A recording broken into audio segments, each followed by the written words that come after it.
Welcome, welcome, welcome to the revised Workshop 1 training video for the University of Oregon Science and Invention Fair Project Development Workshop Series.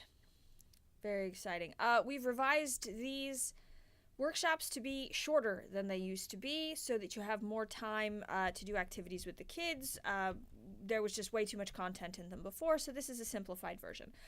What I'm going to do in this video is actually walk through the Prezi that you'll be using to present in classrooms. If you are an after-school workshop instructor, these videos will still be useful for you in providing some information to work with the kids, but you probably won't be using these actual presentations with them. You'll be doing a lot more hands-on work. All right. So, as you can see, the presentation starts out with the name of what we're doing, Science and Invention Fair.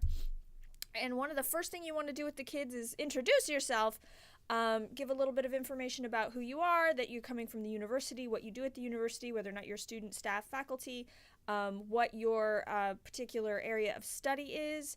If your area is not a science, then talk about what your interest in science is.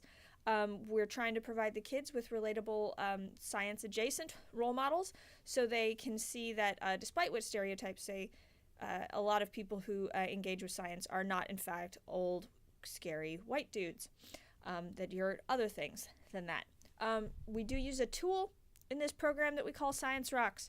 It's pretty straightforward. Most of the kids will actually have some sort of call and response in their classrooms that they're used to, and this is just a way to focus the attention of the kiddos, and we have these cheesy graphics to go along with it. But you introduce the kiddos to the concept of Science Rocks, which may be in the tips video. I apologize if it is. I'll just keep it short here. You'd say, when we want to get your attention, because it'll get noisy when we're doing science, and that's good because it means you're engaging, but when we want to get your attention, we'll say, I say science, you say, and then you, the kids, say rocks. You can insert any cheesy jokes you want in here. I encourage it. I like to play it up with them, but just as long as they get the point that when you guys say, I say science, you say, they should all say rocks at a reasonable volume and clap their hands together in a shape of a rock. This does two things. It refocuses their attention and gets their hands off of whatever they're playing with, because you do not have children's attention if their hands are doing anything other than being still. So introduce them to Science Rocks and make sure to introduce it at the beginning of all the workshops and to use it. Don't overuse it, but do use it when you need to get their attention during activities. It's another matter if you're having to constantly do it during the presentation, then you really need a teacher to step in and help you with classroom management issues. But if you're in the middle of doing the mystery box activity and the kids are missing a crucial piece of information because you just forgot it or something came up, it's a really good way to let everybody know, hey, be careful not to shake the boxes too hard because the tape might come off and your thing might fly out and that'll ruin all the fun. All right. So because this is all related to the UO Science and Invention Fair and we're trying to get kids to come to the fair, we do want to spend a little bit of time talking about what a science fair is, because the kids may not have encountered this before or may only have a vague notion of what it is. So talk about it a little bit, that a science fair is a chance to take the project that you've done, bring it to where a whole bunch of other people have done projects, and share it out with the world. And there will be judges from the university coming around and talking to you about your project, which sounds stressful, but actually it's really fun because they're very excited to hear about what science you're learning, because they're all science nerds who really love seeing little kids enjoy and engage with science. Also explain that you get to share your project not just with the judges, but with your peers. You get to see projects that other people have done that are really cool, and all the people that just visit the fair to come do fun stuff. Speaking of which, our fair is really fun. We have lots of outreach tables. We have an egg drop. We have a flubber factory. We usually have around a dozen different hands-on activities kids can do. So once you're done talking with the judges about your project, you can go run off and make paper airplanes and do fun stuff like that. So let them know, because it is a very fun event. And you can also win prizes. All the best products in a category do get prizes. We're excited about it, and there's a pretty good prize rate at our fair. We try to keep the categories small enough that a lot of kiddos get certificates. We don't do ribbons anymore because people complain about ribbons. Don't even ask. So you are going to do a very, very quick talk over of the scientific method. Don't spend a lot of time on it at this point during the presentation, because we're going to get into it more after we do the activity and relate it back to the activity. But just say, hey, so in science we use something called the scientific method, Is anybody familiar with that? Some of the kids may know it and be able to recite it back to you. If not, they may have a few parts of it. They can also just read it off the screen at this point. So you just want to talk about how there is a process we go through when we want to do a science project. That a really crucial part involves asking a question about the natural world, investigating, learning a little bit more about that question, coming up with a hypothesis about what we think the answer to the question might be if we're going to actually test it, then designing an experiment that will try to answer that question, testing that experiment, actually doing all the steps and collecting the data, then analyzing the data, and then very importantly, sharing. If you don't share it out, well, then why did you do it? You want the rest of the world to know. This is how we innovate in our society, is by asking questions, testing them out, and sharing it with other people. That's how we get all the cool technology we have. And we're actually going to demonstrate this instead of expecting you guys to like memorize this and a boring terminology. We're actually going to carry out a mini science experiment right here in the classroom today, using the scientific method. So we've already got a question. So, and you can hold up this, you'll have these Chinese takeout boxes, and you can hold up the box and say, what is this? And they'll say, Chinese food? And you'll say, close. It is a Chinese takeout box, but today it is our mystery science box, and inside of it are one of these 6 possible mystery objects. Now we're keeping it fairly easy today because we have a notion of what might be in it, and we're going to get to open it. In real science, we don't always have any clue what's inside the box, and very rarely do we get to open the box. But we're going to go easy on you today. Not too easy, though. It is a bit of a challenge. So you got to bring your thinking hats. So inside the box might be one of these objects: a wooden peg, a metal washer, a plastic spiky ball, a paper clip, a penny, and some aluminum foil. And we have to use the tools that we have at hand to try and figure out what's in the box. Speaking of tools, we're going to have 3 sets of tools today. We are going to have magnets. So what do magnets do?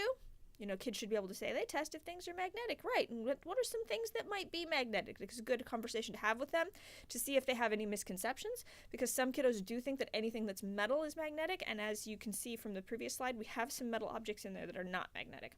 We're going to use scales. So we can, what do we do with scales? We weigh things. We can compare weights, absolutely. And we're going to have our own human senses. So we're going to be able to touch our boxes. We're going to be able to shake our boxes, not too vigorously, and listen to what they sound like. And our senses can be very powerful tools. So be thinking about how you can use all 3 of these tools. So first, we're going to pass out just worksheets. I know worksheets are boring, but this worksheet's actually going to be really useful. So first thing we want you to do on your worksheet is just talk. We're going to organize you into groups. Organize them into groups. You probably organized them into groups before you started this. Do what it says on the curriculum. I'm not looking at it right now, but it is updated and has been vetted by several people. So follow the order that's on that handout for how to conduct this activity. I'm just trying to give you the feel here for how to do the presentation. So investigate. What do you guys know about the 6 objects that you have that you could be in your box? Write a few things that you know about them. You know, if they're metal, if you think they're magnetic, things like this. Things that you think might help you identify them. They don't need to go crazy on the worksheets doing the detail. They just need to be thinking about it. What might help them figure out what's in the box? Then the next step, you do actually give them their mystery boxes to examine. This is part of their background investigation and hypothesis steps. So they should spend some time examining the box, not opening it. That would be cheating and that wouldn't be any fun. Shaking it and giving their thoughts on what they think it sounds like, what does it feel like, and come up with their hypothesis for what they think it could be. Now, they don't have to pick one item. It might be that they say, well, we're not sure. It might be the peg, it might be the aluminum foil, but we're pretty sure it's not the spiky ball or the paper clip. Those would sound very different. That's great. Narrowing down, they don't have to pick one thing. They need to pick something and back it up with the evidence that they have before them, which is fantastic. Then, this is the part that's hardest and they're most resistant on. Write down the steps that you're going to follow to test your hypothesis. And depending on your age group, you can be more or less rigorous on this. And there is a whole video on how to do this activity. So I'm not going to go in depth on the nitty gritty here because there's another video where I actually show you the materials and stuff. But you're going to want them to write down their steps. Once they've written down their steps and had an instructor look at it and say, yes, that looks good, then you can actually give them the scale, the magnets, and the reference materials. Then they can actually run the experiment and collect the data. If a group finishes really quickly, you can give them a second box. That's totally fine. Then they should look at all the data they've collected on their data table, make any revisions to their hypothesis, and then we, once most of them are all done with that, we actually open up all the boxes. And if you watch the video on doing this activity, I give you some tips for like how to spice up the drama on that and give everybody a chance to sort of shine and show off what they did, and how to deal with when somebody got it wrong, because there are some things that are actually hard to get right. So this is the whole activity. This should take up the bulk of the time during your visit. Don't take up too much time, because you do really want to do the rundown afterwards, which is the next part. So talking about the scientific method again. So we had this list. Now let's look at it in terms of the activity we just did. So the first part of the scientific method is ask a question. So what did we do? What was our question? Well, our question was, what is in the Chinese takeout box? So easy, we gave that one to you, so no problem. When you do your actual science fair experiment, though, you're going to come up with your own question that you want to answer. So the next step is investigate. Sometimes people call this research, but it's kind of confusing because we're doing a research project, so I like to call it investigate. So what did we do? Well, we shook the box and listened to it. We also wrote down some information that we knew about each of the particular objects, and that was our background data that we had on hand. Now, when we do an actual science fair project, we're going to want to spend a little more time actually doing some research, maybe on the internet and books. Make sure to use reliable sources to learn a little bit more about whatever our question is. Then we hypothesized. We made a guess. Hey, what might be in the box based on what we know? And this is just important so we have something to compare to at the end. It's not about getting the right answer. Hypothesis isn't like, if your answer turns out to be something different from your hypothesis, that doesn't mean you failed. That just means you learned something new. So don't stress out about hypothesis. It's just something there that we can measure against and help us think about, well, what does our data really tell us based on compared to what we thought it was going to tell us, and what does that mean? So our hypothesis might have been it sounded like a washer. Wait, wrong kind of washer. Just like to put little visual jokes in. We thought it might be a washer, perhaps.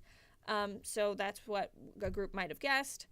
Then we designed our experiment. What did that look like? Well, a lot of you decided that you would touch the magnet against all the reference objects and then touch the magnet on the outside of the box to see, is it magnetic or not, and which of the reference objects were magnetic so we can compare. Then we can probably rule out some items. If the item in our box is magnetic, then we know that it's not any of the non-magnetic items in our sample. But it's really important to test our reference objects because we might have had some wrong ideas about what is and isn't magnetic. Some of us might have thought that the foil was magnetic, which is a reasonable thing to think because it looks like magnetic metals, but it is not. So we had our experiment. We shook it, we recorded the data, we weighed it, we recorded the data, we checked the magnet, we recorded the data. You'll notice I'm repeating record the data a lot. It's really important that you actually write your data down because you won't remember everything later on. And having it written down is a very important part of science. We tested, wrote down all of our data, we stuck magnets on things, we did it. And then we looked at all of our data and we decided, what do we think? Did we think our original hypothesis was correct, or do we revise it? What do we think is in the box now? And we shared, we opened the box and everybody found out. Was our guess, did we guess right? Were we close? What was the difference? What confounding factors might there have been? You'll find out in the video on how to actually carry out this activity that there are some tricky parts to this activity. The aluminum foil in particular can be very deceptive, and some kids will catch it. They'll catch that there's tape on the box that can throw off the weight and things like that, which is great thinking. Make sure to encourage them to be careful thinkers. Again, at the end, we shared by opening the boxes and sharing out the process. Hopefully you have enough time for the kiddos to actually talk a little bit about what they initially thought was in the box, what they found out from their data, and what their revised conclusion was, which might be the same as their hypothesis. At this point, you should be mostly out of time at the workshop. If you have some time, talk a little bit about how do you get an idea for a science fair project. We will be providing you with lists of suggested project ideas that the kiddos can use, and they're organized by subject matter and how long they take to carry out. But it's better if the kids come up with something that comes from their own personal interests. They just tend to have more fun with that. This is kind of an old example. These are these spinning tops kids used to play with. But, if you're interested in things like spinning tops, skateboards, anything that moves around, then you might be interested in doing a project around force and motion. And you can definitely do that. If you like music, you might be interested in doing a project with waves or sound, or how different creatures respond to music. There's all sorts of different things you can do. If you like building Legos, you might be interested in doing a project where you try to design a tower that will hold a certain amount of weight or withstand an earthquake, something like that. There's tons of options there. So look at your interests. I actually need to change this slide. I don't like it. It has too many why questions in it, and why questions are bad because they're actually really hard to test. We're looking at more like how or how much or how does kinds of questions. So I'm going to fix these. They'll be different on your final slides. Then encourage the kids, if you have time, to write down a few questions they think they might investigate, and you can actually share out with the group. Just any kid who wants to share, like, what are you interested in doing a science fair project on? And do a little bit of talking with the group about how you can word your question and how you can set up your experiment to actually be able to answer that question. Sometimes they will do questions that are just like way too difficult for a kid to do, or too difficult for us as adults to do. So help try to kind of steer them towards something that's still in the area that they're interested in, but is actually achievable with the time and resources available. And then encourage them to go. This is sciencebuddies.org is a really great website for looking up info about science fair projects. And that is workshop 1. I encourage you to go and actually watch the video about doing the activity. There's a lot more detail in that. And there will, of course, be more videos coming. Some of the videos you'll see will be updated for this year, and some of them we decided are just fine from the past years. So thanks a lot for watching and for volunteering, and I apologize that you're going to have to hear my voice a whole lot in these videos. Okay.